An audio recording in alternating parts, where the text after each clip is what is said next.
بسم اللہ الرحمن الرحیم۔ اے غفلت کی نیند سو کر 70 سال کی عمر برباد کرنے والے، اب تو جاگ جا اور تو دنیا میں ہمیشہ رہنے کا انتظام تو کرتا رہا، مگر افسوس یہاں سے جانے کی کبھی بھی فکر نہ کی۔ اور تجھے پتہ نہیں ہے کہ قیامت کے بازار میں نیک اعمال کے مطابق ہی مرتبے ملیں گے۔ اگر نیک اعمال جمع ہوں گے تو جزا ملے گی، اگر نیک اعمال جمع نہیں ہوں گے تو پھر سزا ہی سزا، پھر شرمندگی ہی شرمندگی۔ اگر 50 درہم سے 5 درہم ضائع ہو جائیں تو کتنا صدمہ ہوتا ہے۔ او نادان، تو نے تو 50 سال کی عمر ضائع کر دیے، ابھی تک تجھے صدمہ کیوں نہیں ہوا؟ ابھی تک تجھے فکر کیوں نہ ہوئی؟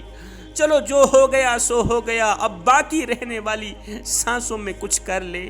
اگر قبرستان میں پڑے مردے بول سکتے ہوتے تو چیخیں مار مار کر تجھے بتاتے کہ ہونٹوں کو ذکر الہی سے بند رکھنے کا نقصان کیا ہے، زبان کو ذکر الہی سے بند کرنے کا نقصان کیا ہے۔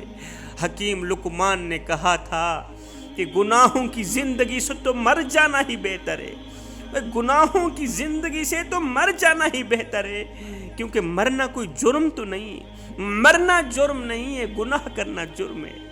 آج کا نوجوان کہتا ہے ابھی تو جوان ہوں، بوڑھا ہو کر توبہ کر لوں، ابھی تو جوان ہوں نا، جب بوڑھا ہو جاؤں گا، چٹی داڑھی سفید بال ہو جائیں گے، تب جا کر توبہ کر لوں گا، مگر اس وقت بوڑھا قبر میں جا چکا ہوگا۔ ایک بوڑھا شخص چیختا ہوا چلاتا ہوا حکیم صاحب کے پاس آیا، کہا حکیم صاحب مجھے دیکھیے، مجھے کیا ہو گیا ہے، یوں لگتا ہے جسے میرے پاؤں کیچڑ میں پھنس گئے ہوں، جیسے میرے پاؤں کیچڑ میں پھنس گئے ہوں۔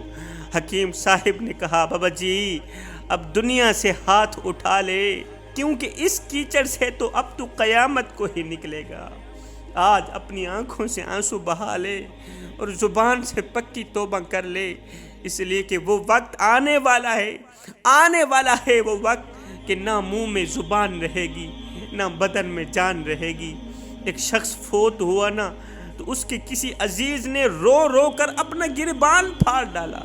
ایک اللہ والا وہاں سے گزرا، دیکھ کر کہنے لگا او رونے والے، او کفن پھاڑنے والے، اگر مردے میں ہمت ہوتی، اگر مردے میں طاقت ہوتی تو وہ تیرا یہ رونا دھونا دیکھ کر اپنا گریبان اپنا کفن پھاڑ ڈالتا اور ساتھ میں کہتا او نادان تجھے اس قدر چلانے کی کیا ضرورت ہے، اور بس ایک دن کا ہی تو فرق ہے کہ آج میری باری ہے، کل تو بھی تیار ہو جا۔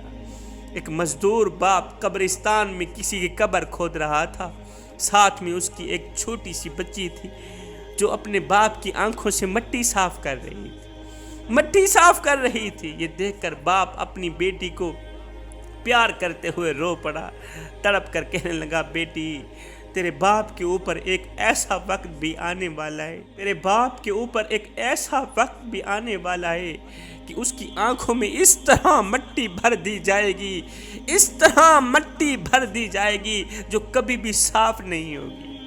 انسان اپنی سانسوں کے ذریعے اپنی زندگی توڑ رہا ہے، سمجھتا یہ ہے کہ میں بڑا ہو رہا ہوں، لیکن حقیقت میں یہ چھوٹا ہو رہا ہوتا ہے۔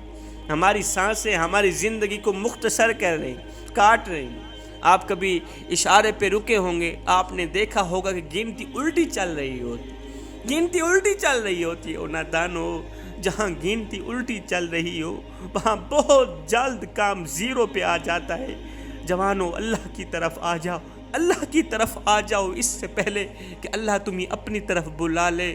زمین انتقال کے بعد بندے کی ہو جاتی ہے اور بندہ انتقال کے بعد زمین کا ہو جاتا ہے۔ یہ دنیا جس پر ہم فریفتہ ہیں اس کو ریت سے تشبیہ دی گئی ہے۔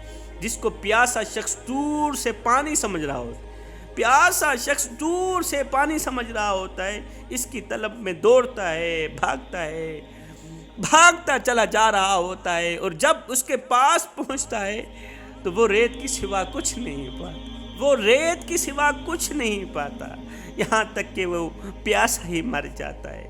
یہی حال اس دنیا کا ہے کہ کہ انسان اس دنیا کو حاصل کرتا کرتا کرتا کرتا موت کی دبوچ میں آ کر قبر کی اندھیری کوٹری میں جا سوتا ہے۔